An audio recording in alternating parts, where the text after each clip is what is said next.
Salut à tous, bienvenue sur Lucas Immobilier. Aujourd'hui, je ne vais pas vous faire un cours barbant d'économie. Je vais plutôt vous raconter la véritable histoire de Daniel, un gars tout à fait normal comme vous et moi, qui vit en ce moment même la formation de la bulle immobilière de 2027.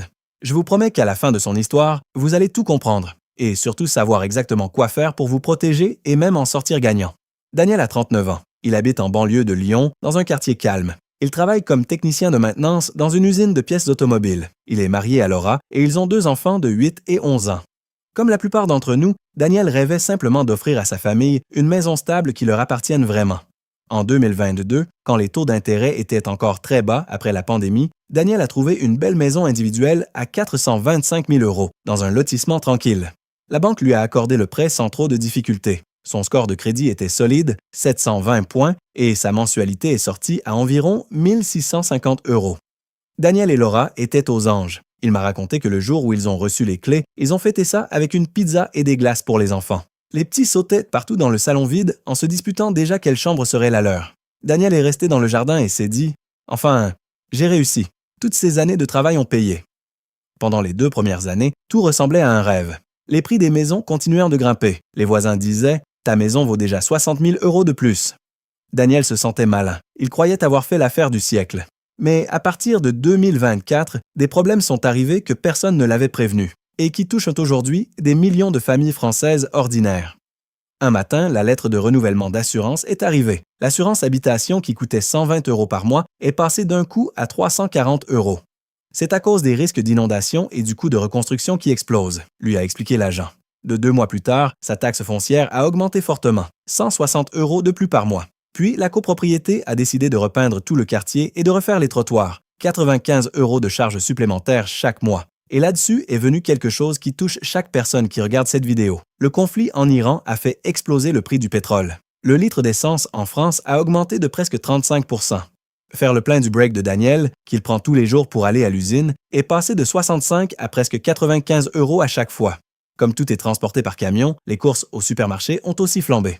Laura rentrait de Carrefour avec la même liste de courses, mais elle coûtait désormais 110 € de plus par mois. Le lait, les œufs, la viande, le pain, tout avait augmenté. Les factures d'électricité et de gaz ont suivi. Daniel m'a confié que certains soirs, il restait éveillé après que les enfants soient ne couchés, à fixer les factures étalées sur la table de la cuisine. Il m'a dit d'une voix fatiguée « Je travaille plus d'heures que jamais, mais on recule chaque mois. J'ai l'impression de laisser tomber ma famille. » Laura s'est mise à pleurer pendant une discussion parce qu'ils ont dû annuler l'inscription au foot des enfants et les petits week-ends qu'ils s'offraient avant. Les petits commençaient à demander pourquoi ils n'allaient plus manger une glace le dimanche ou pourquoi papa et maman avaient toujours l'air stressés. Cette culpabilité, cette boule au ventre, cette sensation que même en courant à fond, le sol bouge sous vos pieds. C'est exactement ce que ressentent des milliers de familles françaises en ce moment. Amis, écoutez bien parce que c'est la partie que presque personne n'explique clairement. La plupart des gens regardent seulement le prix de la maison et la mensualité du crédit. Mais les coûts cachés sont en train de détruire les budgets partout. En 2020, un propriétaire moyen payait environ 400 € par mois entre taxes foncières et assurances. Aujourd'hui, ce chiffre est plutôt proche de 600 €, voire 700 à 800 € dans beaucoup de régions. Quand vous ajoutez l'essence chère à cause de l'Iran, les courses plus chères et les factures d'énergie qui grimpent, même un salaire correct ne suffit plus. Daniel a commencé à se renseigner et a découvert que la même chose se passe déjà au Canada. Des gens avec un crédit tout à fait normal sont en retard sur leurs prêts, non pas parce qu'ils sont irresponsables, mais parce que ces coûts supplémentaires les écrasent. Et les experts préviennent que cette vague va frapper la France de plein fouet en 2027. Pendant ce temps, Daniel a vu plusieurs de ses amis commencer à vendre leur maison dans la panique. Son copain Mike avait acheté une maison similaire 460 000 € en 2021. Aujourd'hui, il essaie de la vendre à 415 000 € et il reçoit presque aucune offre. « Il y a trop de maisons sur le marché », lui disait-il. Les prix qui montaient très vite se sont soudain arrêtés, puis ont commencé à baisser. C'est là que Daniel a compris qu'il vivait exactement le même schéma qu'en 2008. Les prix gonflent parce que tout le monde a peur de rater le train, les banques prêtent trop facilement, tout le monde se sent riche sur le papier, jusqu'à ce que les coûts cachés et les taux plus élevés rendent les mensualités impossibles.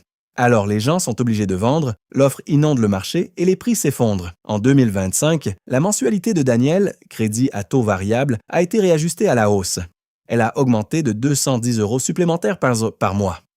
Un soir, après que les enfants et soins soient couchés, Daniel et Laura se sont assis à la table de la cuisine avec une calculatrice et une feuille de papier.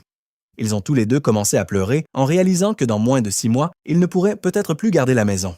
C'est à ce moment précis que Daniel a décidé qu'il ne laisserait pas la peur diriger sa vie. Il a commencé à s'informer sérieusement. Amis, maintenant arrive la partie la plus précieuse de toute cette vidéo. Prenez un stylo ou ouvrez vos notes, parce que je vais vous donner les 6 étapes les plus importantes pour que cette crise ne vous détruise pas, et qu'elle vous positionne même pour construire une vraie richesse pendant que les autres galèrent. Daniel a appliqué chacune d'elles, et aujourd'hui son niveau de stress a énormément baissé. D'abord, n'achetez jamais un bien simplement parce que vous pensez que les prix vont continuer à monter. Daniel regrette profondément de ne pas avoir raisonné comme ça plus tôt. Achetez uniquement si les chiffres fonctionnent et que ça génère du cash flow positif même si les prix baissent de 20%. Deuxièmement, constituez une grosse réserve de trésorerie. Daniel s'est fixé comme objectif d'avoir au moins 12 mois de dépenses sur son compte. Aujourd'hui, il en a 18. Celui qui a du cash est celui qui achète les super occasions quand tout le monde vend dans la panique. Troisièmement, évitez à tout prix les crédits à taux variable. Même si un taux fixe paraît un peu plus élevé aujourd'hui, la tranquillité et la protection valent largement le coup. Daniel est déjà en train de renégocier pour passer à un taux fixe. Quatrièmement, passez des maisons individuelles à l'immobilier commercial. Daniel a vendu une partie de sa maison et a utilisé l'argent pour acheter un petit entrepôt industriel à 195 000 €. Ce bien lui rapporte maintenant 1 350 € par mois de loyer et le locataire paie la plupart des taxes et assurances. Les entrepôts, les locaux commerciaux ou les box de self-stockage vous apportent beaucoup plus de stabilité. Cinquièmement, vérifiez toujours en détail les coûts cachés avant d'acheter quoi que ce soit. Demandez des devis d'assurance à 3 compagnies différentes et faites des projections sur 5 ans pour les taxes et l'entretien. Daniel le fait maintenant religieusement. Et sixièmement, soyez patient. Les meilleures opportunités et les prix les plus bas arrivent après que la bulle éclate, pas avant. Daniel a attendu 6 mois et a acheté son entrepôt 18% moins cher que le prix initialement demandé. Patient, plus préparé, égale richesse en 2027. Aujourd'hui, Daniel dort beaucoup mieux la nuit. Son bien commercial génère du cash flow positif tous les mois. Il a un coussin financier solide. Et il sait que quand les prix se corrigeront en 2027, il sera parfaitement placé pour acheter encore plus d'immobilier qui rapporte à des prix sacrifiés.